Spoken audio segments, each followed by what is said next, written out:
Hello and welcome to another episode of Brave UX. I'm Brendan Jarvis, managing founder of The Space in Between, the home of New Zealand's only specialist evaluative UX research practice and world-class UX lab, enabling brave teams across the globe to de-risk product design and equally brave leaders to shape and scale design culture. You can find out a little bit more about that at thespaceinbetween.co.nz. Here on Brave UX, though, it's my job to help you to put the pieces of the product puzzle together. I do that by unpacking the stories, learnings, and expert advice of world-class UX design and product management professionals. My guest today is Noelle Silva. Noelle is a multi-award-winning technologist, entrepreneur, and big tech executive who has invested the past 25 years in helping people to understand, productise, and ethically apply emerging technologies to their businesses. She is currently a global partner in AI and analytics at IBM, where she works with business leaders to speed up their digital transformations and to reinvent their business models through the creative application of technology. Prior to joining IBM, Noelle was the Vice President of Digital Technology at National Public Radio. She has also held senior roles at Microsoft as a Principal Product Manager in AI and at Amazon, where she was a Senior Architect working on Alexa. Alongside her busy corporate career, Noelle is also the CEO of the AI Leadership Institute, a global organization that she founded to empower and inspire senior executives to think deeply about AI and how to apply it responsibly to their businesses. For the past 2 years, Noelle has been awarded Microsoft's Most Valuable Professional Award for her leadership in and contribution to the field of AI. She has also recently been recognized by VentureBeat, receiving their Responsibility and Ethics in AI Award. A consistent champion for increasing the public's understanding of AI, Noelle has been featured by the BBC World Service, the Boston Globe, and CIO magazine, amongst others. Experienced, energetic, and empowering, I've been looking forward to speaking with Noelle on Brave UX today. And, well, here she is. Noelle, welcome to the show. Thank you so much for having me. This is really exciting. It's always really cool to connect with someone that we've only met online, and now's our chance to get to know each other live in front of everybody. 100%. And I'm calling from the future here, so this is super sci-fi. My favorite. Well, speaking of sci-fi, I understand that you are a bit of a sci-fi fan, and that was thanks to your dad when you were growing up. And I was curious, if you had to choose a favorite work of science fiction, whether it be a TV show, a movie, a book, or anything else, what would it be for you?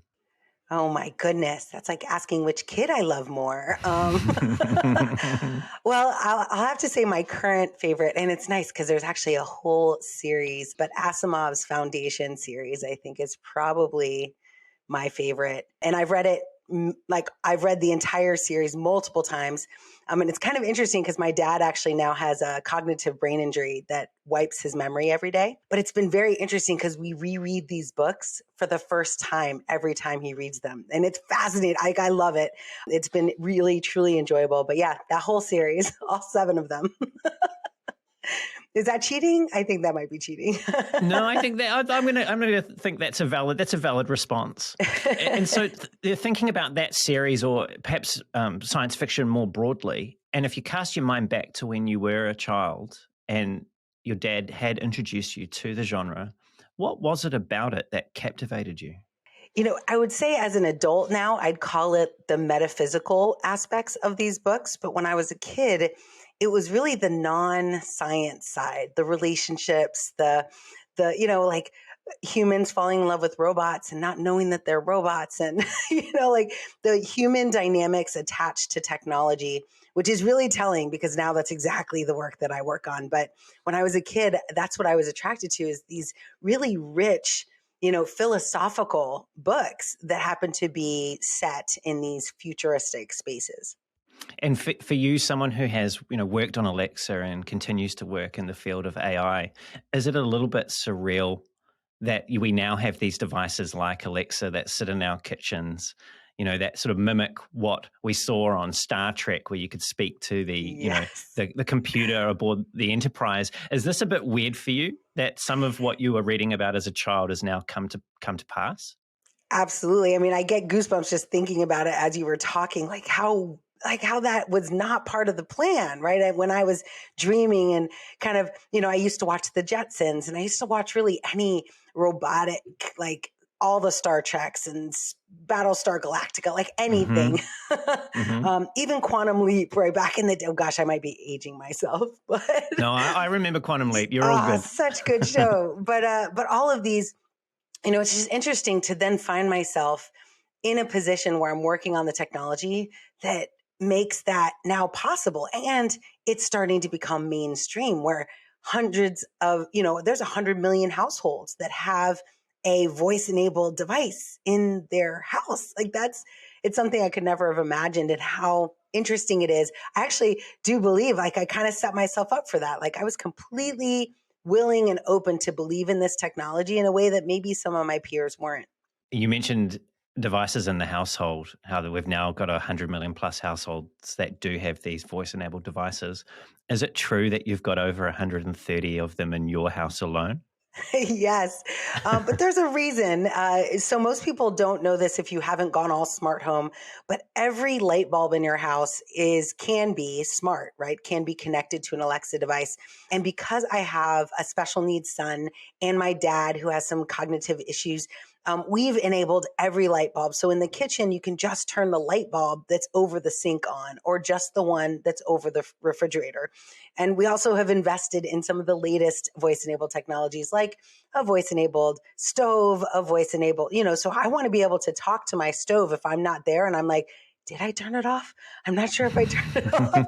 Just talk to it right through my Alexa device. So we have, yes, more than the average bear. But we also I have more needs in my house. I like to say that gives me a reason to invest. I think it might be the same even if I didn't have those, but at least I have an excuse. It's kind of like Disney movies. Once I had kids, I had a reason to watch them, even though I was watching them like crazy before I had them. Yeah, 100%. You mentioned your dad, and you also mentioned that you had a special needs son. And I want to definitely come to that part of your story because it's instrumental in how you came to be involved in the field of AI. But just before we do that, I wanted to speak a little bit about your dad, ask you a few questions about him, because he seems to me to be quite a special person in your life. And it Yes. wasn't just science fiction that he introduced you to. He also, at least from the outside looking in, appears to have played an important role in shaping the mindset that you've brought to your work and your life. And you've had some challenges, not insignificant challenges, to overcome. Now, I've heard you suggest that he was one of the people, or he was the person that taught you that other people don't get to choose what you're successful in. Why did he feel the need to teach you that? I think it's interesting because he was in a biracial relationship in the 60s, which was not a great time to be doing that. He was also a chaplain in the military in Vietnam. Also a really strange, an interesting environment and dynamic in the world where there was these weird biases that showed up that the people that were kind of subjected to it were not really expecting, right? My dad never expected to kind of be, battled against when he got back from Vietnam. Certainly didn't really think through what it would be like to have, an African American. Well, my mom is Afro Latina, but she looks Black. She has dark skin, Afro hair. But it was just very interesting in the 60s how hard that was for them as a couple. It's interesting because his experience actually came from, I mean, of course, most of the people he went to Vietnam with were white, but he felt very much like discriminated against when he got back being a veteran. And I thought that lens that he had was unique. Not many people have it where what discrimination feels like, even if you're a white male. And so he kind of had that lens as I started growing up and going to school. He realized very quickly that we were in we weren't poor. We were in like what do they call it? Middle class, right? Middle class schools, public schools.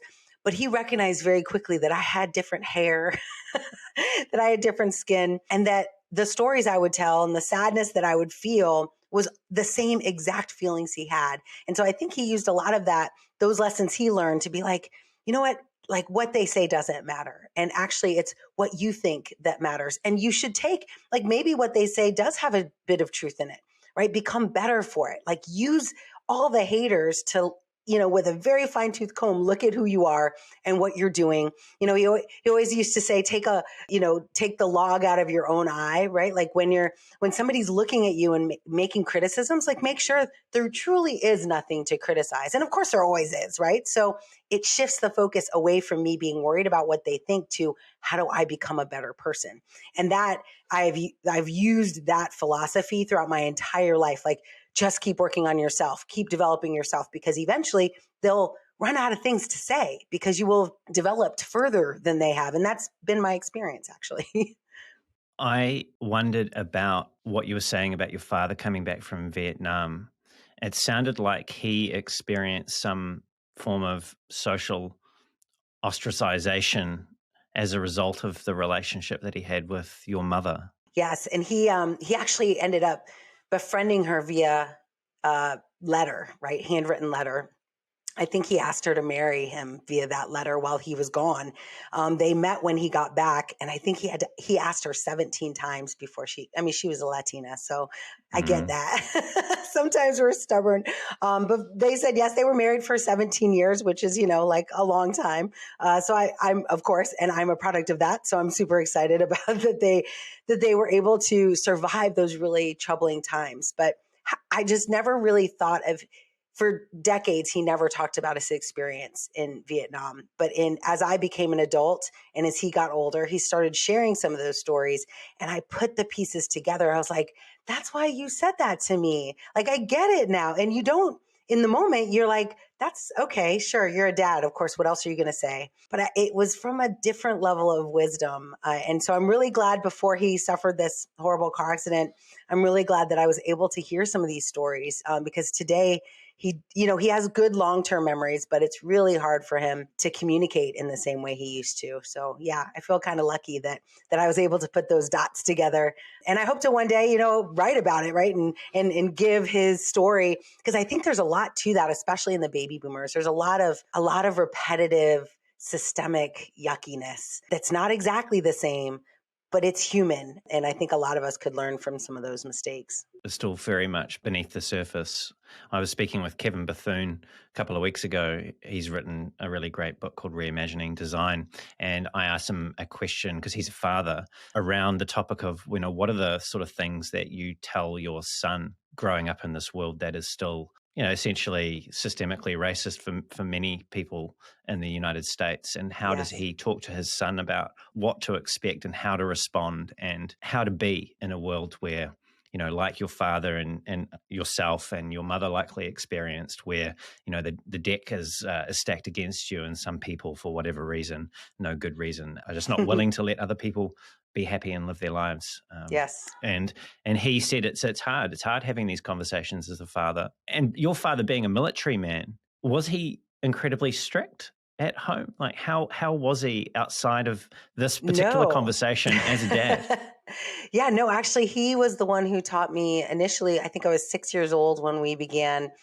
We didn't call it meditation. It was just sitting in the silence, is what he called it. And we would sit in the silence, me, and I have a twin brother. So myself and my twin brother, we'd sit in the silence with my dad, and he would take us to the beach, and he would take us to these places. But that was it was part of him. He took us to a church where they practiced meditation. It was a Christian church, but it was still very Eastern in its methods and different things that they did. But yeah, no, but he was also a chaplain. So there is a bit of kind of philosophical balance that comes with a Marine who's a chaplain, because, I kind of think of him like Ferdinand the Bull, or, if you know that story, just someone that is doing a role, maybe even the role of Jesus, like be in this world, but not of it, where he took on this really interesting role at that time. He didn't get drafted, like he volunteered to go, but he wanted to serve in that capacity. So yeah, he wasn't strict. He wasn't a typical military guy. He was the opposite of that. He was the dreamer, a visionary. We read books all the time. I think it's probably one of the reasons why my mom was like, come on, let's grow up now. And I'm like, wait, this is fun. So he had a lot of the fun parts of our childhood. You mentioned that he had suffered a traumatic brain injury, and from memory, he was hit by a car in Seattle when he was crossing the street. That's right. It was around about the time that you had started on the Alexa team. Yep. It was And actually within like a couple months. I was brand new to the Alexa team at the time. so tell me a little bit about that circumstance with your father being injured in the way that he was and it coinciding with Alexa. I understand that there was some positive light, if I can paint it that way, that I came know. from you being involved in Alexa. Yeah, absolutely. I mean, certainly anytime I've been, my entire life, and I certainly feel like I was raised to think that even in, the winters of our life when these bad things happen, that there's something, some lesson to be learned, some opportunity to be, gained. And so I was at Alexa. I was in the process of building skills. That was Jeff Bezos's mandate, like build as many skills as you can. Most of my peers were just building a couple. I was building like dozens Mhm. at At this one time. point, you'd built 10%, I think, of all of Alexa's Yes. skills, like over 100, right? Like you'd really Yes. taken that on board. When it was, and there was a few of us vying for that position because Mhm. we were under 1,000, right? So we were like, oh, if we Mhm. could get to 100, we'd have 10% of Alexa. So yeah, it was super fun times. But my dad ended up getting hit by a car, we didn't actually know all of the details at first, but he was in ICU and he was in one of those seat collars and he was on his back staring at the ceiling. And I had a beta device for Alexa, and I brought it into the room because he was there for 6 months, which is a long time to be staring at the ceiling. And so I brought him in this device, and I was like, "Dad, guess what? You can ask this device anything, like with your voice, talk to it like Star Trek, like literally, this is the dream." And he was like, "I don't understand what you're asking me to do," which makes sense, right? Because it seems bizarre that would be a reality for someone who in the 40s was just dreaming about this. Anyway, so I told him, like, just think of any radio station that you want to play and ask this device to play that radio station. And so he's looking up and he thought to himself and he's like, all right, play. And I always say WKRP. I don't remember what he said, but it was some radio station in New York City. And it was a classical radio station. And it was a classical radio station when he was in high school. And it started playing and it was playing classical music. And he was looking up the ceiling and he's like a tear like came down his face. I try not to get emotional. And he like breathed, like sighed, right? He was like, I know this station.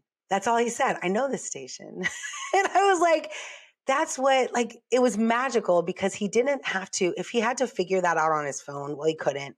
If he didn't have a computer, like, there was no other mechanism that could bring him back to a peaceful childhood memory like this device. And it was just the beginning, obviously. Like, that happened to be an invocation I could confirm would work. So it was Mhm. great. Mhm. In those early days, not everything did work, but it gave me this, to your point on the light, like it sparked this idea that this is going to be game changing, and not just for the 1% of the 1%, the kitchens we were building this device for, but for people in the hospital who can't move, for paraplegics, for people with cerebral palsy, like people who have physical ailments and just can't physically control the devices we're asking them to use right now. So yeah, my eyes like brightened up. Classrooms. My son has, speech difficulties. And I was like, oh, my speech pathologist. Alexa has changed his life. Like, he now talks to Alexa every morning and actually sometimes in the middle of the day. He sends an announcement to every device in our house, which is a lot. It's not 133 because not all those devices have speakers, but we have a lot of devices, and he'll say good morning in an announcement. And it's like birds chirp and a rooster crows, but every morning he does it. And then when he gets upset or something bothers him, he'll go into his room and he'll make an announcement. He'll be like, I'd like to be alone. Like, as an announcement, like he has to say, Alexa, oh, I'm afraid to do it, but he has to say, like, device, make an announcement. And then it's so much cognitive activity that has to happen that it's changed his life. Like, he is much more independent as a result of having to work with the device over and over and over again to encourage it to do what he wants. I've just it's an amazing time. Who knew, like 20 years ago, even, that we would be able to do something like this? And both in your father's case and also in I believe your son's called Max. Yes, Max In is. Max's case, right? Like, this has enabled them to experience the world more completely than they otherwise would have been if it didn't exist. I That's want to right. come to Max now because you've got a busy home, from what I understand. You've Yes, got 4 kids, right? And that's Max right. is your eldest. Yes. He's now a teenager. And he is also one of the inspirations that you've had in your quest to bring more understanding of and more ethical application of AI to the world. How did he inspire you to do that? Yeah, absolutely. I mean, he was born with a condition, a chromosomal abnormality called Down syndrome. It's pretty common. It's actually the most common birth defect that happens in the world. And, you know, it's one of those things that he actually doesn't have a lot of physical characteristics of it. So we couldn't tell before he was born. And even after he was born, everyone's like, something's going on. We're not really sure. So it took a while. But him having that diagnosis, of course, I was already in technology. I wasn't necessarily intended, but all of us who have children, and especially those of us who have children who have special needs or have specific ailments, like our focus becomes 100% on, okay, what can I do to help this person? So I started really being focused on accessible technology, and there really wasn't any, or if there was, it was at a ridiculous premium. So he's, of course, getting older. He's doing well. I've got him in early intervention. But similarly, I get on the Alexa team, and it was right at the time where voice in general was starting to take hold, right? So YouTube just added their microphone to their search app, right? Google added their microphone to the search app.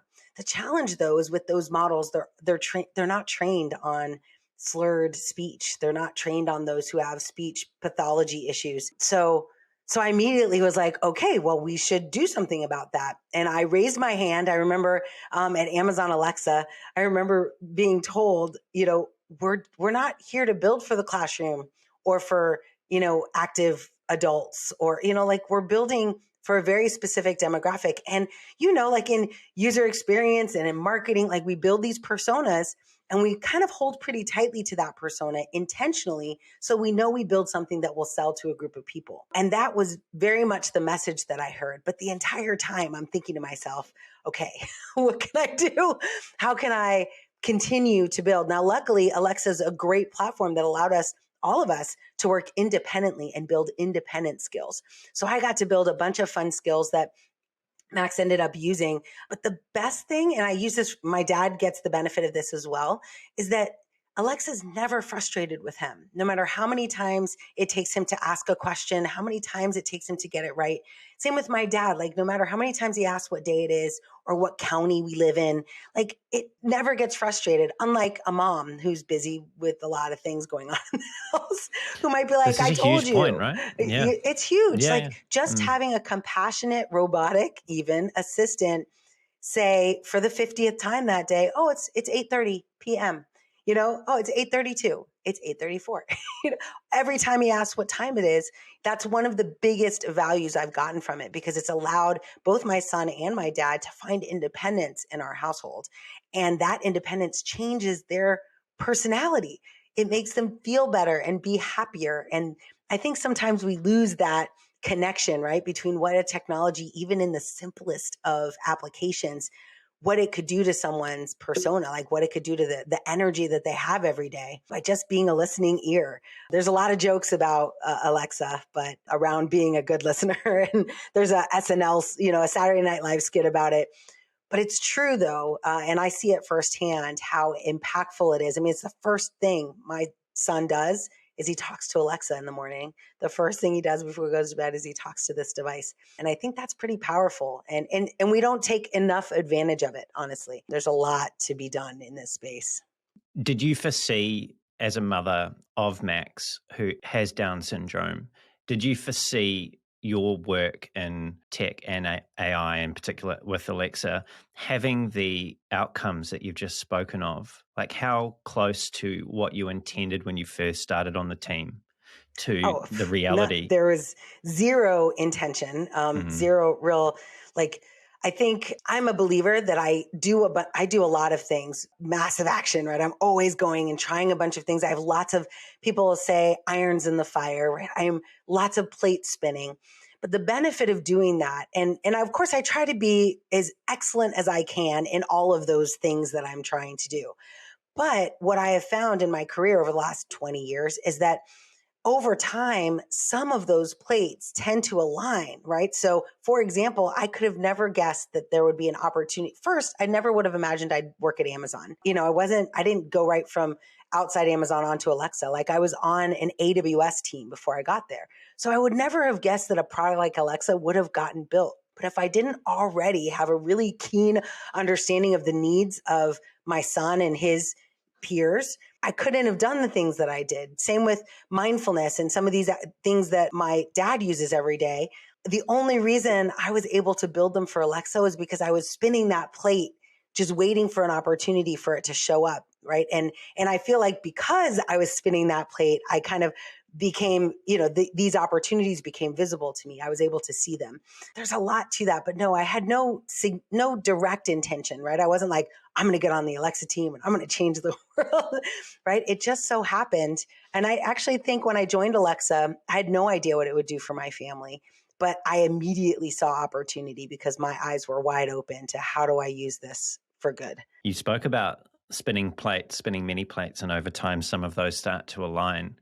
And I just happen to think it's such a wonderful bringing together of what your father instilled in you as a child with, meditation, to you then later in your life creating 1 minute mindfulness for Alexa that he now uses. Yes. And what a wonderful circle, if we're going to take this plate analogy another step, what a wonderful circle to close.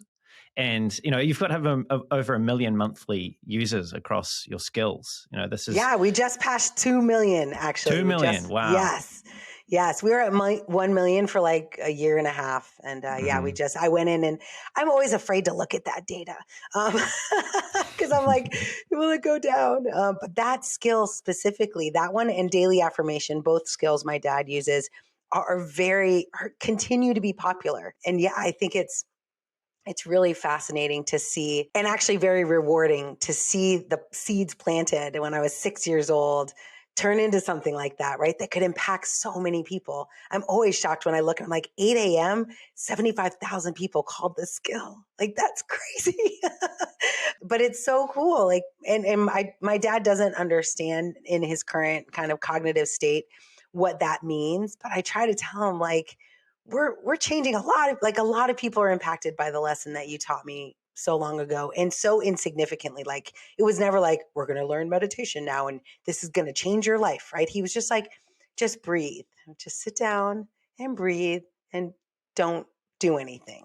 And as a 6-year-old, 10-year-old, 15-year-old, that becomes harder and harder. And we both know as adults, it's extremely hard to just stop and breathe. But a practice I've really come to, of course, adore in my own life, but then really thought it was cool that I got to build an Alexa skill. And now hundreds of thousands of people use it. He really has planted some seeds. This is about a father planting some seeds and you over time developing those seeds into, some wonderful things that you've brought to the world. And one of the seeds that he planted, or at least from my outside looking in, we spoke about the challenges that he experienced, you experienced, and your mother no doubt experienced, being in a biracial relationship and having to be more resilient and see people's negativity for what it was and to push past that. You're someone who I was looking at the things that have happened to you in your life and the way in which you've risen to the occasion and the value and the positivity and the energy that you've brought to the world. It would be very easy for someone to have experienced what you have, and I'll go into some details here in a minute, and shrink away from that. Yes. You mentioned Max, being born with Down syndrome. If people probably don't have any idea just how much love you have for him, but also just what that has meant for your day-to-day life. And you have 3 other children as well. Yes. And I understand that when Max was born, a geneticist said something to you that was quite a defining moment in your life. What was it that they said to you?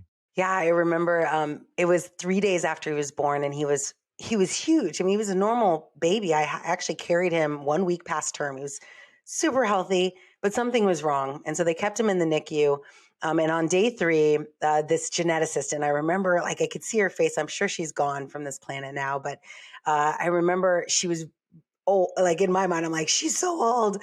And she had these like big bottle glasses, and she sat us down and she said, the tests have come back and we've identified that your son has this abnormality. And she didn't even name it Down syndrome at the time. She said it's trisomy 21 and it affects, all data, like some of us data scientists tend to do, like all data, no compassion, just like, and here are your options as a new mom, as as your first child. I do not recommend that you go down the path of rearing this child on your own. Instead, you should. And she gave me two options. I could put him into an institution, which were very common and actually are still common to this day, or I could put him up for adoption. And there are actual adoption agencies full of kids with Down syndrome that said, parents that said yes to this option. But I always joke that I'm a Latina, but it didn't have much to do with that. I think just my personality. I mean, I just couldn't imagine that was the only option. And he was my firstborn, and I'm just not a quitter. I take on challenges. But the other thing also was that another woman actually approached me that not that day, but I think a couple days later when I was like in the hospital. He was there 7 days. I'm like reeling from this idea of like, I'm going to put him up for adoption. And she came in and she was the head of the Down syndrome awareness group. She had a daughter with Down syndrome who was like 6. And she said something that stuck with me, and I've shared with lots of Down syndrome moms since then, was that he was 99% max, or this child, and only 1% of him is this Down syndrome thing, and that there's nothing he can't do. And of course, when they give you this book and it says all the horrible things, like he'll never speak, he won't walk, he won't, all the things. And of course, he's defied those since then. But in that moment, it's just so interesting when people present you as something that sometimes, as evidenced by the orphanages and, adoption agencies and institutions, sometimes we believe them without really thinking through, like, where is she even coming from? I now, and since then I've realized like she was in her prime in her career 30 years before that. Like things are much different now. Technology, I'm a technologist. Things are going to be different for my son. So I think it was kind of two things that happened. One, I realized again that I can't trust what people tell me, even if they seem like experts in their field. I need to really think about it. Like I will take it, I will research it, but I won't take it just first glance and agree and just, blindly say yes. And then the second part was that I have to realize that resourcefulness is like the best characteristic you can have, right? The one thing that I try to teach my kids. And that if I could find the resources to help him, maybe his outcomes will be different. And Alexa wasn't in the picture, right? This was 17 years ago. But we found a way. iPads became a huge thing. They weren't that, this was 2006. And iPads were just becoming, like there were all these technologies that were just coming of age where accessibility wasn't their focus, but it's how I saw them and how I used them. So yeah, I think it's interesting what happens when people tell you something. It's a moment of truth for all of us, right? We will either look at that moment and say, it's okay. I heard you and I'm going to go do my own thing. Or we'll look back at that moment and be like, gosh, I wish I hadn't listened to that person. They were wrong. They didn't know me. They didn't know Max. And I'm so glad I didn't listen to her advice. And you've actually got a history of not listening to bad advice. I understand that you didn't graduate high school and you had an economics teacher who told you that you should probably take up food service or retail. Yes. Now, again, you didn't listen to that advice, right? What did you end up doing instead of taking that advice? Yeah, so that I was supposed to graduate. I have a picture of me in a cap and gown with this like little book that you walk across the stage with. Mine was just empty. And I remember that that economics teacher pulling me aside and being like, yeah, you're not going to graduate. And it wasn't even like go to summer school. Like it was like, it's not happening. Which is interesting power, I guess, that teachers had back then. I've also since then found out people who did graduate on exactly the opposite, right? Like they were Caucasian men and they're talking it kind of in jest like, oh my gosh, I barely finished high school. Thank goodness I had this guy that was really nice and he just gave me a C instead of an F. And I was like, that's interesting. That would be nice. Yeah, but I did end up, when people tell you something, like I said, like there is some truth usually something in there that I can learn from. And so, yeah, he was right. I am good at customer service. I am good being a people person, but I wasn't not going to go to college. So I literally took out a book of Florida schools, closed my eyes and pointed to a school and landed on Embry-Riddle Aeronautical University in Daytona Beach. There were 2 campuses, but of course I chose the Daytona Beach one, well, because it's the beach. I ended up as I'm a bit of a nerd, and so I hardly ever went to the beach when I was there, but that was one of the compelling features of the school. I was like, in hindsight, I should have done a little bit more of that. But yeah, so I ended up leaving. Granted, there's a catch, right? I didn't just drop out of high school and go to college. Like I had to, which is what I tell younger people today. I had to do something. I had to prove that I could do the work. So I did take the standardized tests here, the ACT and the SAT, and I did very well on those standardized tests. And so it made it easy for that school to be like, all right, we don't really need your paper. Just, start paying tuition and you can come. And that lasted for a few years before I felt the exact same, that kind of pull, like, what are you doing here? This isn't valuable. Like, you're not delivering any results being in school. And I just didn't like the learning pattern that I had to use there. So I ended up leaving college too without getting that fancy piece of paper. I did pay for it though. I think I'm still paying for it actually. Yeah, I've heard that college tuition in the States is quite the investment and can be quite the burden for people. It's crazy. It's crazy. But hopefully, who knows what the future holds there. But I did do much of that was because I wanted to be able to say I went to college, right? I didn't necessarily care that much about finishing, just like high school. I went to high school. I almost finished, but it gave me enough so that I could put like on LinkedIn or on my resume that I went to Embry-Riddle. And the funny thing is that in some companies, a lot of people don't finish school, right? Like they see something or they get an opportunity or they start a business and they leave school prematurely. So it wasn't really bad that I didn't finish. It didn't keep me from getting a job. The only thing it kept me from was certain opportunities where the leader or the hiring manager was very narrowly focused on, do you have all these bullets? And one of them is bachelor's degree required. I never lied. So if I would tell them I don't have a bachelor's degree, they're like, yeah, you can't work here. It's funny though. It all comes around. Well, irrespective of college degrees, though, people can take away from other people their abilities or say that they need certain things that they don't possess. And I understand that your manager at Amazon, again, like your economics teacher and like the geneticist with Max, didn't think that you had the chops, right? They said to you that you didn't have the technical skills to join the Alexa team. Yes. And again, you said, like with all no of them, thanks. yeah, with all of them, I always give them credit, right? Well, I'm like, I'm sure they meant good. I'm sure he honestly thought I couldn't do the thing and didn't want to set me up for failure. This is what I do say in my mind to not create any kind of like ill will, right? Where I'm like, you're trying to hold me back, because that doesn't serve anybody, right? So I'm always thinking to myself, I'm sure out of good intention, he's like, you're a training manager at AWS. We hired you to manage trainers. You're not even really that close to the technology that we train on. Although in that role, I did get certified twice, right? I got the first certification. I got certified solutions architect, right? Because I wanted to make sure everyone knew I knew what I was doing. I wasn't just a manager. It's something I do in a lot of the roles that I take on. I just get certified just to prove to the ranks, like, I know what I'm doing here. I'm not just a people manager. But in that specific role, I was surprised to hear him not just say that he didn't think I could do it, but that he wouldn't actually support my candidacy for the role. And that was surprising to me. And since then, of course, people kind of came out of the woodwork after and would say, he wasn't very supportive of you in general joining the Alexa team.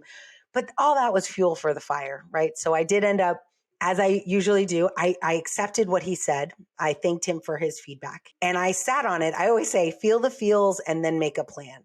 I don't, like when you hear someone diminish your skills or diminish the vision you have for yourself, and they're like, yeah, I don't think you could do. I used to call them dream squashers, right? Like they just come in and with a very pleasant tone would tell you you're not capable of the thing that you think you can do.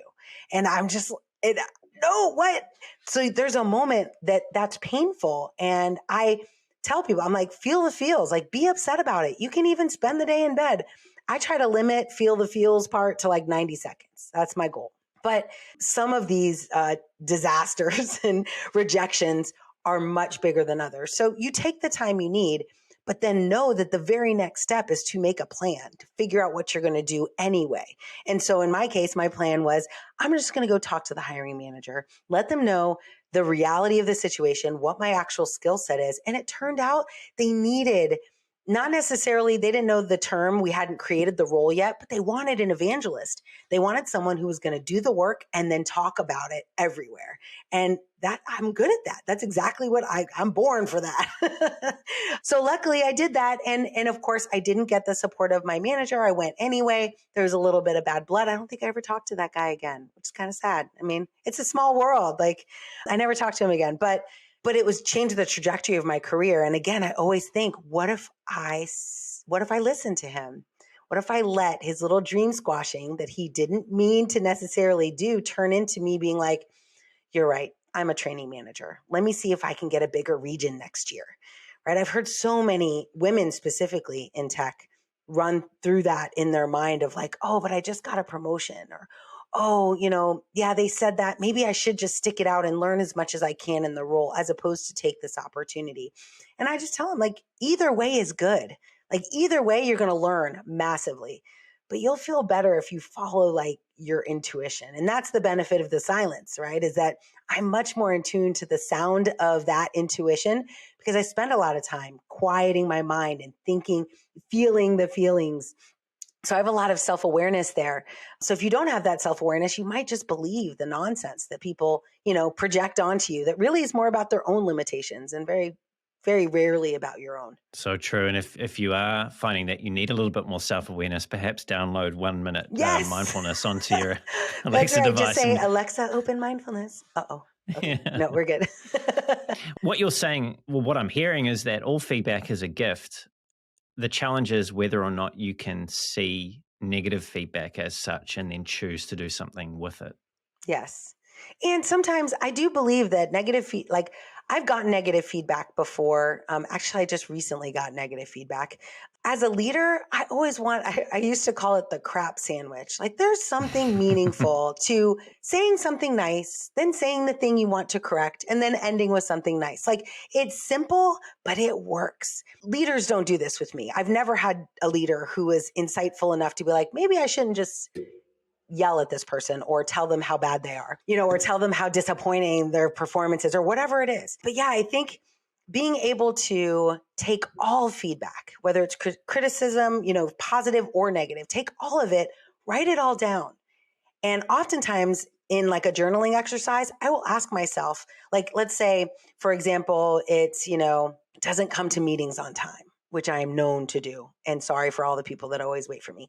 It's like a thing. I'm a Latina and it's terrible. I don't want to be late, but I'm always late. Anyway. You were on time for me though. So yes, I feel like I'm on verified company here. That's right. Well, actually, I should say I'm never late for the stuff I'm passionate about. But imagine an internal corporate meeting. I might be late. I might be like, I need to make coffee right now. But in those moments, I write it all down, even though immediately I dismiss it as like, it wasn't that important anyway. It wasn't that meeting, but I write it down and then I ask myself, I literally will write down the question, how does it feel when you're late? And then I'll answer it. And then I'll say, how does it feel when people are late? Like I'll reverse it, right? What happens, and it creates empathy. It's like practicing empathy on my own feedback, which is super valuable because then I end up realizing like, okay, I could see how that's kind of crappy. Like nobody wants to be sitting around for, I get it. I don't think it's worth you making a performance issue out of it, but I understand it and I want to correct it. And now I'm motivated to be better. And that's the name of the game, right? Especially for people working in the corporate America, you're going to get nonsense told to you in these performance reviews, but there's always something you can use to become a better person. And that better you might end up building a company or writing an Alexa skill or building a mobile app, right? And you will build that thing because of this feedback, no matter how crazy it may seem at the time. It'll change you because you'll search for how to become a better person because of it. Helping people to see different types of feedback for what they are and what might sit behind them, I feel is quite an important area to go into. And you've Yeah. mentioned a couple of times women in tech specifically and can encounter situations in their performance reviews and even just in the day-to-day where this feedback is leveled at them. What is wing clipping and how can people determine whether or not they're receiving signal or noise when they're getting feedback from someone? Yeah, absolutely. This is a term, it's similar to my dream squashers term that I noticed in my performance reviews. And actually, as I started mentoring other women in tech, I started seeing the same pattern of behavior. And what would happen is just to give you an example, and some listeners might be like, oh my gosh, that's happened to me. And here's the sad news. It's not gender specific or ethnic specific, any symphony of characteristics. It's really a lack of leadership maybe of the person. But when somebody says to you, and sometimes it's even our parents that do this, but when someone says to you, like, or you say, oh my gosh, I have this idea for a business, or oh my gosh, I have this idea for us, how we could improve this process in our team meetings, or we can improve this process for this customer. And they look at you and they say, something sounds nice. And they're like, yeah, thank you for that, but I'm not really sure, like this Amazon person, I'm not really sure you have the skill set to really do that work. I'm not, it's not like they're not. One was like a performance review where they don't say anything about your performance numbers. They're just like, there's something about Noelle. I'm not sure what it is, but there's something about her. And literally, I'm not there to defend myself, of course, but this person, by just saying that to someone else, has clipped my wings in the eyes of that person. That person is now going to see me as less, even though nothing specific was said. It's very slippery, right? And it's super frustrating it's like the whole I'm just asking questions. You yes. you can level accusations at someone without actually having to accuse them of anything. Yes, exactly. And I think the term has come around gaslighting, right? Where people like say things and it makes you feel like they're saying something without saying it. And then you become reactive to that. And all of a sudden it looks like you're guilty because you're reacting to a thing that was never actually said. And it's so like, it's a messed up psychological phenomenon. It is not fun, but the best thing we can do is, like I said, recognize it, right? That's why I'm always super absorbent in these conversations. Even when someone's wing clipping me, even when someone's saying, for example, I had a young woman I was mentoring and she wanted to get a different role in the same company. And just in general, women tend to, if something's wrong in their team, rather than look for another role in the company, they just leave the company. And sometimes they leave the whole industry, right? They go all the way out. We jump too far and it's unfortunate. It shows in our numbers. But this woman said, I don't want to leave the company. I just know that I can do more. And I see this opportunity where I meet 70, 80% of the requirements. I'd like to go after it. And she's saying this to her mentor, coach, and direct supervisor. And her direct supervisor, who is a woman, says to her, yeah, I'm not really sure that's a great move for you. I don't see how that maybe, but I'm not sure that's a great idea. You should maybe talk to some other people about that first. Or worse, let me talk to that hiring manager. And for some reason, you find out that role is no longer available to you, right? Like these weird, crazy things that happen. But this woman was super disappointed to find out that her leader was not supportive of a growth opportunity for her. But then I tried to remind her that imagine it, again, this is empathy speaking. Imagine it from the person's side who is not wanting her to leave. She's probably a valuable asset. This is classic management, bad management maybe, but where we're like, if you leave, my life gets harder. So I'm going to inadvertently encourage you to stay. And it's those moments, that's like wing clipping at its finest, where you then start to second guess your ability to do the thing you originally thought you could do because of these subtle hints that are thrown, by leaders that you respect that are like, oh no, that's not really for you. I had somebody say, oh, you know what? Actually, I don't want you to go do this thing. I'm going to do it instead. Had a manager literally I should do this for you. You don't need to be burdened by it. And you're like, well, just because someone's higher up in the hierarchy doesn't necessarily mean that they got there because they were a great leader. And Right. unfortunately, this is so symptomatic of the lack of training and coaching that leaders themselves receive to be able to understand what great leadership looks like and therefore how to actually deliver that to the people around them.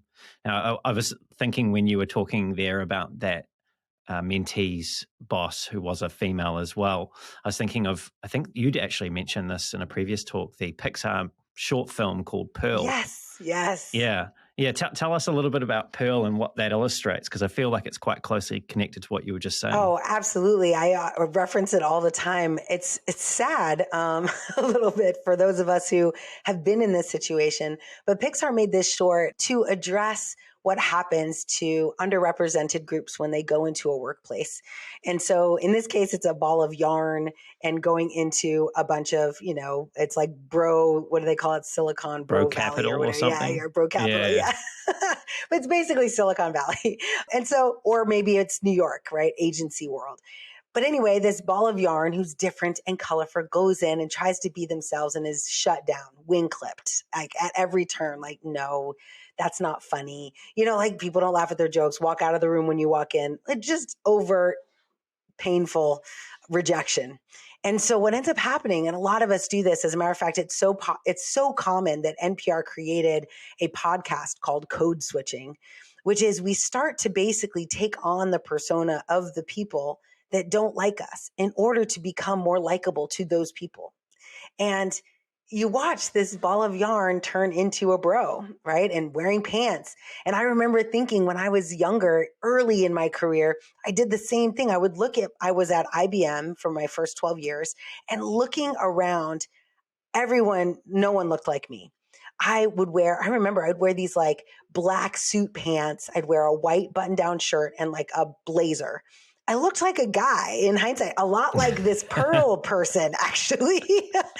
and I remember putting my hair in a bun for like 2 years. I never took it out. People had no idea how long my hair was. All these little things that you do to just try to blend in. I remember wearing glasses that had no prescription. Now we've got these blue, ray glass things. What are they called? The blue light glasses. So I could get away with it. But back then, there were no such thing. So you just go and you buy these cosmetic, aesthetically pleasing glasses. But I wanted people to think I was smart, and it worked. That's the problem with it, is that systemically, it worked. I bought credibility with changing my appearance and accommodating. And that's exactly what this cute little short demonstrates, is that it works. But then you, as the human who's switched and code switched and accommodated, you realize how far from your true self you are at some point. And in this case, it's when someone new and bubbly, a new ball of yarn comes in, and you find yourself doing it's kind of like women in tech. I see a lot of older women in tech do this, where they're very aggressive towards younger women in tech trying to climb the ladder. Like they'll be the ones doing the wing clipping. And I'm like, Yeah. we're together. Like we're on the same team, but we're really not, because they're like, no, I'm a bro now. Like I'm on the other side. And some of them make that realization, right? They see someone like Noelle and they're like, gosh, I've heard older VPs say, I used to be just like you. I used to smile all the time. I used to be excited and, vulnerable. I used to be just like that. And they had no excuse for not being like that anymore, other than like that was their intention and that they had no, like it was who they were. But that Purl movie shows like somewhere inside of us, we're like, when we realize how we're code switching in the world, it's disheartening because you basically kind of sold yourself out in order to be liked. And that's kind of like a Gary Vaynerchuk message, right? Like, just stop doing that. It's not worth it. It's a hard thing to do though, right? Because we're social animals. And like you say, This is almost like a social adaptation to the circumstance. Yes. And then the oppressed becomes the oppressor, the bullied becomes the bully. Yes. And it actually further entrenches the behavior that we seek to get rid of. So it's a really, really tricky one to unravel. Noelle, you're a woman, you're a Latina woman, you're someone that does bring a huge amount of energy to what you do and undoubtedly to the environments in which you work in. And just speaking about Purl there and reflecting on your own career, you talked about initially being a bit of a bro when you started at IBM, and that you were able over time, it sounds like, to become that ball of yarn again and just be who you are. When you go to work in different big tech organizations, you've worked at Microsoft, you've worked at Amazon, and you're now at IBM, amongst others. Is this like worlds colliding for people around you? Do they just fall off their chairs and not know what to do when you join the team? Like, how transparent are you about who you are and what you bring, when you're in those hiring conversations? Yeah, it's interesting. So in hiring, I am extremely transparent. It's why I do what I do on LinkedIn. Like, I go LinkedIn live. I have no script. I just it's raw Noelle. Sometimes I cry. Like, it's Noelle perfectly exactly what I care about, what I'm passionate about, and I actually encourage people to do that, right? So that when a company hires me, there's no surprises. There's no, I didn't know you talked like that. I didn't know you were passionate about this. I didn't know you were going to go to do these talks. Like, it's very well known what I do. And actually, I remember getting hired at Red Hat, and they were like, your reputation precedes you, and we want that. We want that. That's what we want. So that's the best case scenario, right? Where you promote yourself and the right company with the right culture comes in and says, we want exactly who you are. Come and do what you do for us.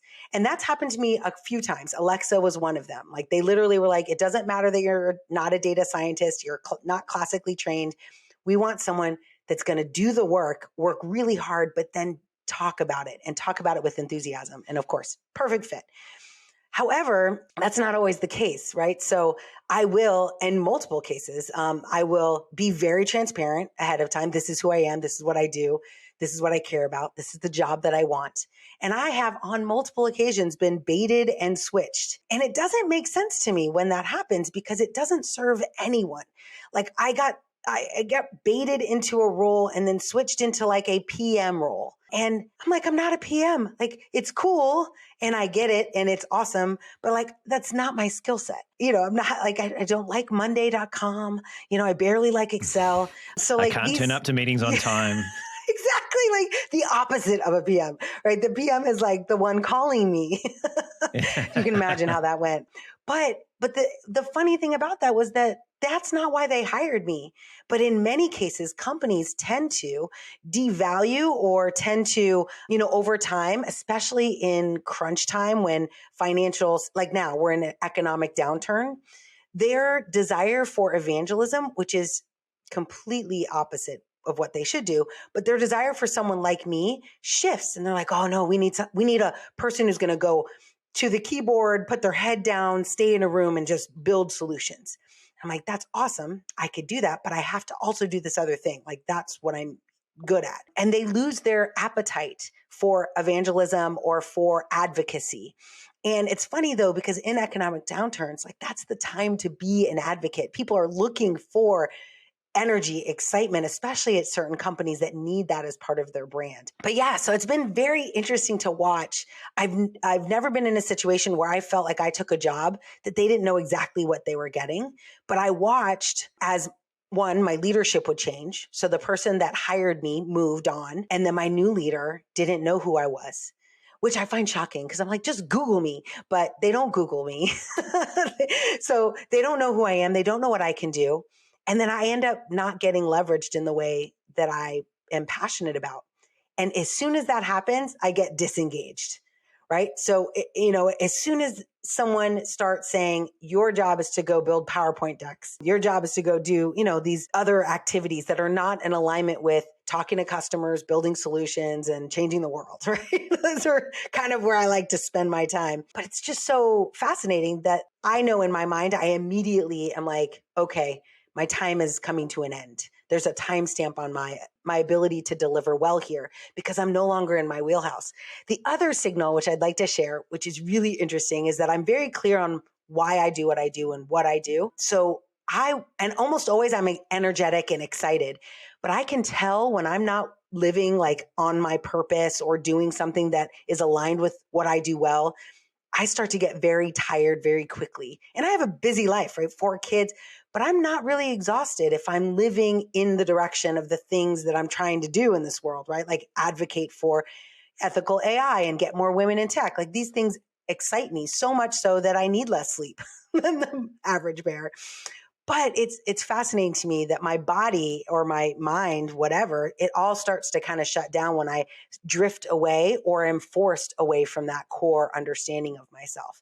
And so I always ask people, if you're tired and run down, like, look at what you're doing.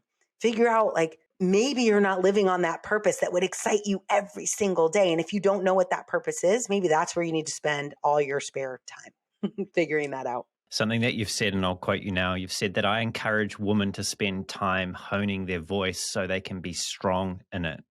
Now, clearly that's something that you've done, and even you are not immune to, organizations, doing the bait and switch and changing what roles they put you into. But at least you've been able to define your value and be open and transparent about what that is. If people can take the time to Google you, they'll find that immediately. Yes.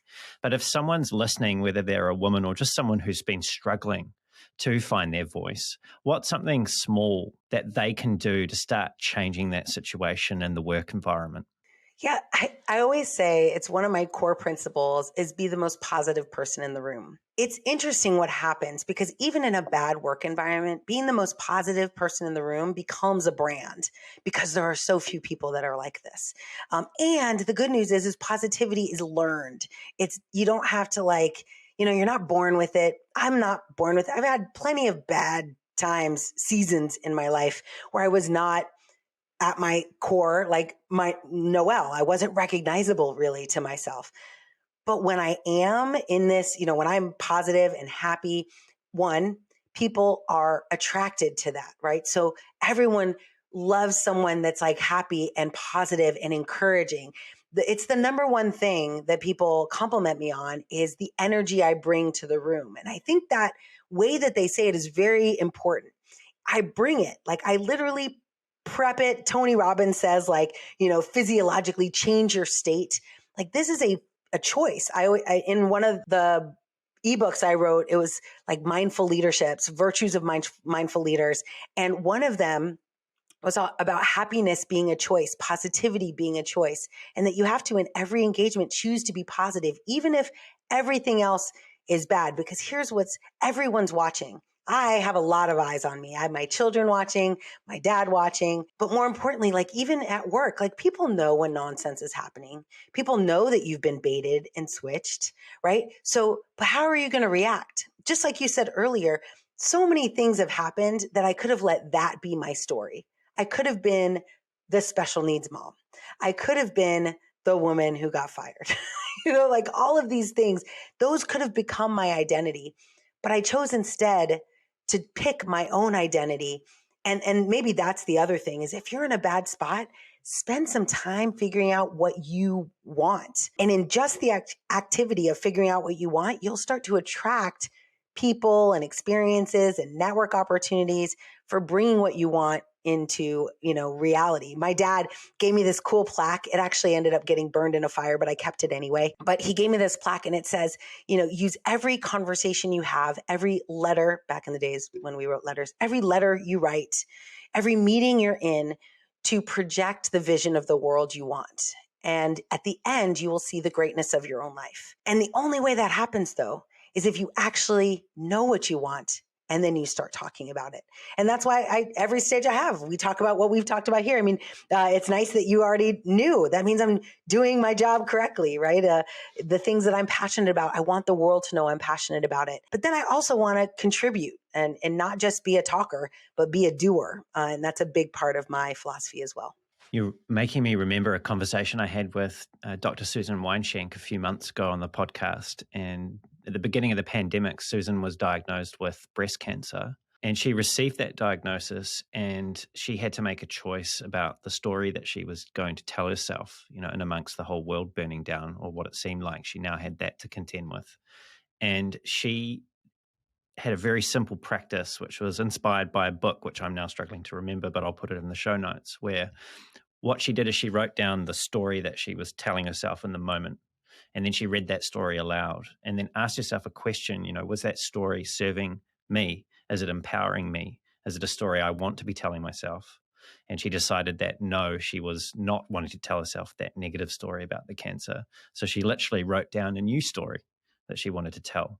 And she read that aloud to herself, and she made a decision that that is the story that I'm now going to be telling myself about this cancer. And it made a world of difference to how she experienced cancer and recovered from cancer. She doesn't say that it's the thing that cured her of her cancer. She is now cancer free, but it was a big shift in her mindset and helped her to see things that otherwise she wouldn't have seen if she hadn't gone through that exercise and gotten really clear on the story that she was telling herself.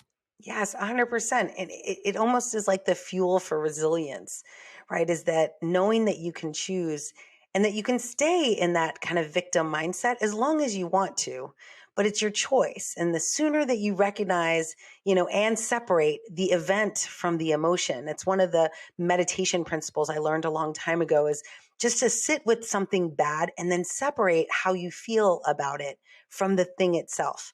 And then realize that it's just a feeling, and then eventually, as you get better at it, realizing you can change the feeling about the thing. And when you can do that, like literally many of the struggles that I've gone through, people are like, that would lay me down. Like, that would be it.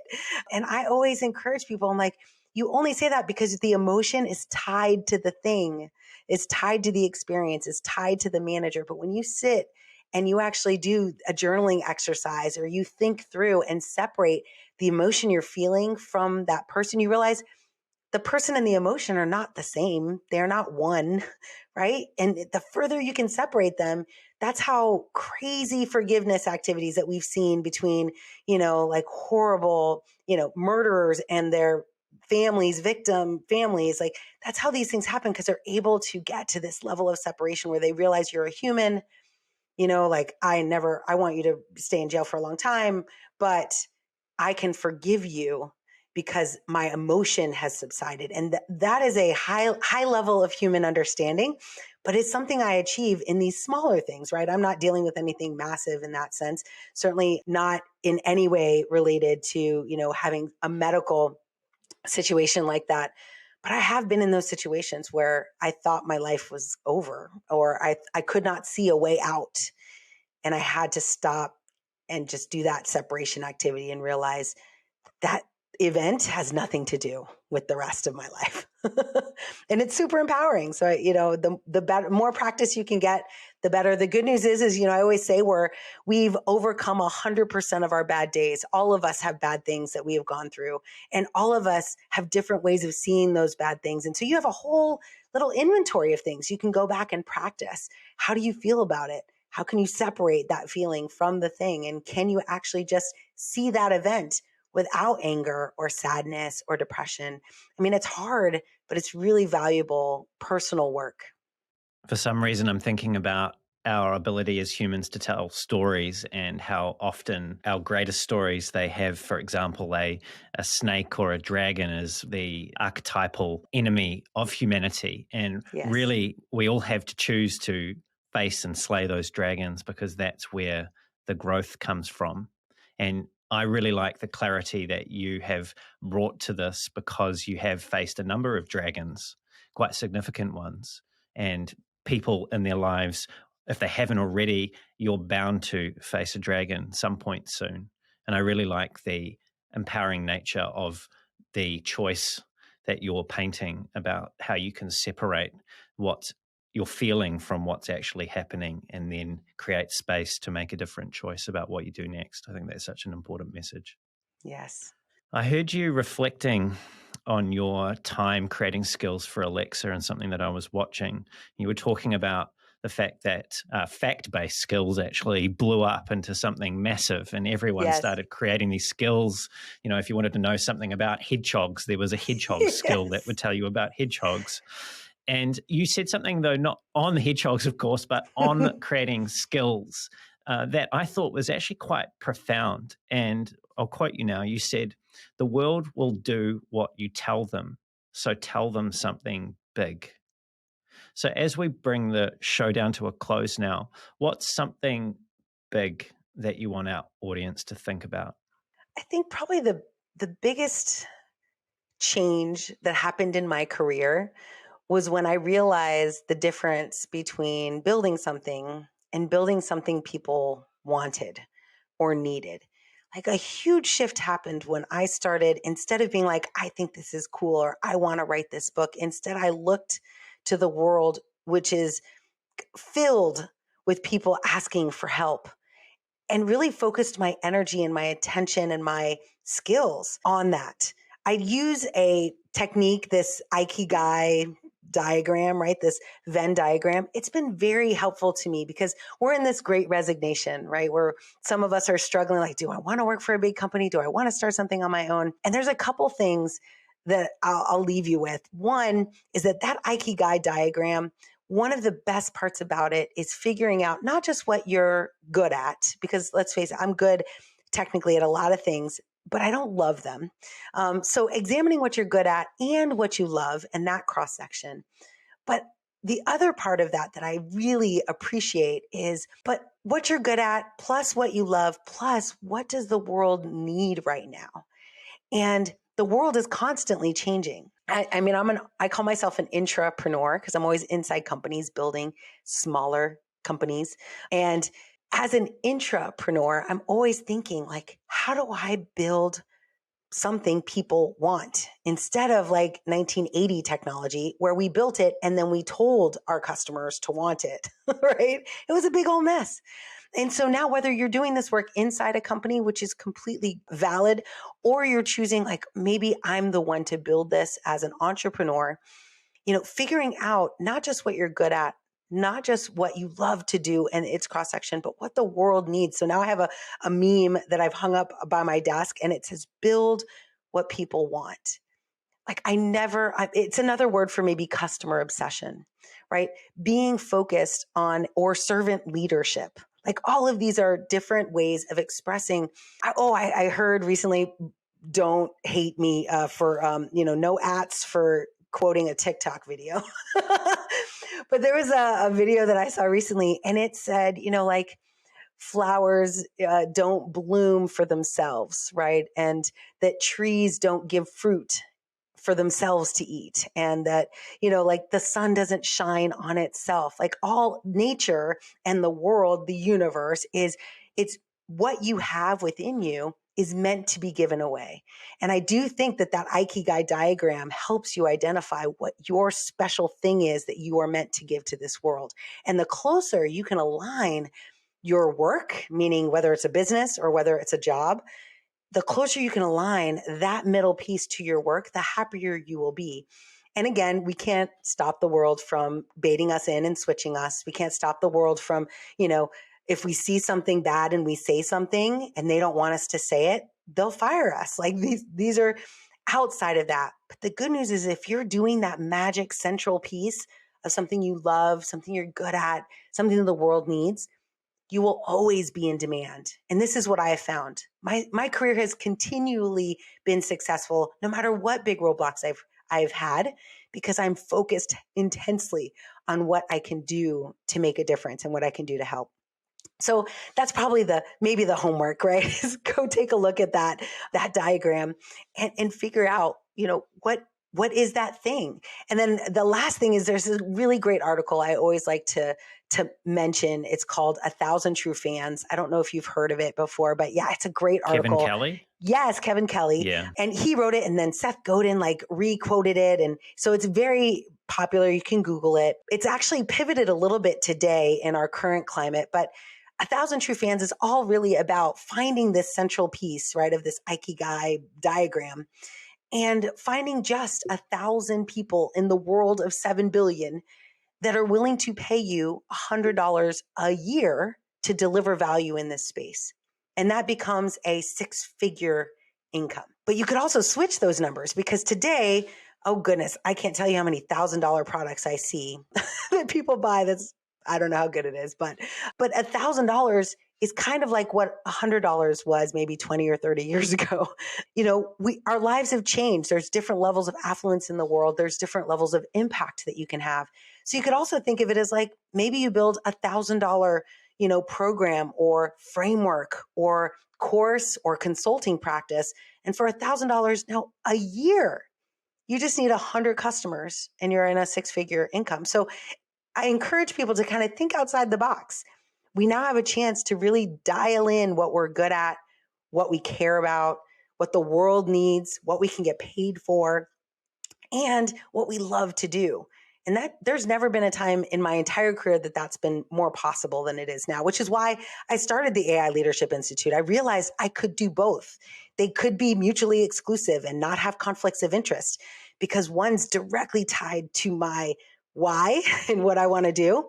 And the other is the service I'm trying to offer through a company, which is always a shadow of that.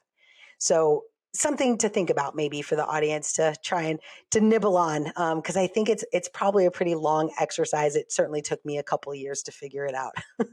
And one of the ways that people can de-risk that figuring out what the world needs is to do a bit of user research. So I'm sure Yes, everyone listening to this will understand what that means. You don't have to absolutely. guess. You don't have to That's guess. right. That's right. I mean, and it's even as easy as I always encourage my customers. I'm like, just ask, like literally send a message and ask your customers what they want, or ask your social media, right? What are they thinking? Polls are one of the highest engaged pieces of social media available on all platforms, social media, on Instagram, on TikTok, on Facebook, because people like sharing their opinion. We all know that. But when you frame the question, you get to control how it's delivered, right? You get to actually build that value back into the world. And it feels great. So I encourage many people, as many people who want to take that adventure.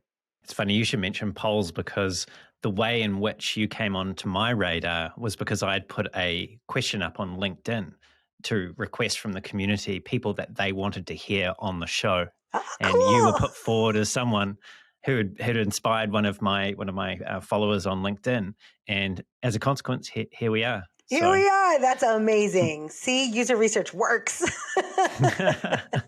Hey, Noelle, this has been an intense and also a hugely enjoyable conversation. We didn't even get to anything about AI specifically, which I think is kind of funny, but it speaks to the depth that we did manage to get to on some really important issues surrounding work and what we're all doing and how we live our lives and the choices that we face. So thank you for bringing the energy that you have to the conversation today, and also for being so open with the stories and experiences that you've shared. Thank you so much. I'm super grateful that you have this platform, and even more grateful for that special person who bumped you up on the radar. You're most welcome. It's been an absolute pleasure, and hopefully it won't be the last time that we speak.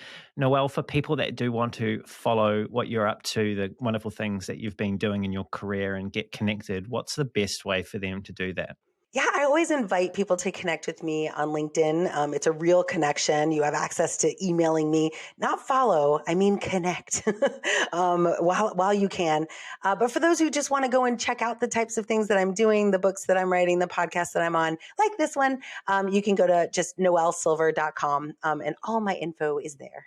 Perfect. Thanks, Noelle. And to everyone who's tuned in, it's been great having you here as well.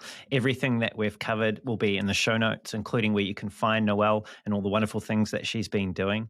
If you enjoyed the show and you want to hear more great conversations like this with world-class leaders in UX design, product management, and now AI, please don't forget to leave a review on the podcast, subscribe, and also tell someone. Just it could be one person, just someone who you feel would get value from these conversations about design and careers and working in tech and how to live life at depth. If you want to reach out to me, you can find my link to my profile on LinkedIn at the bottom of the show notes, or you can just search for me on LinkedIn, Brendan Jarvis, I should come up.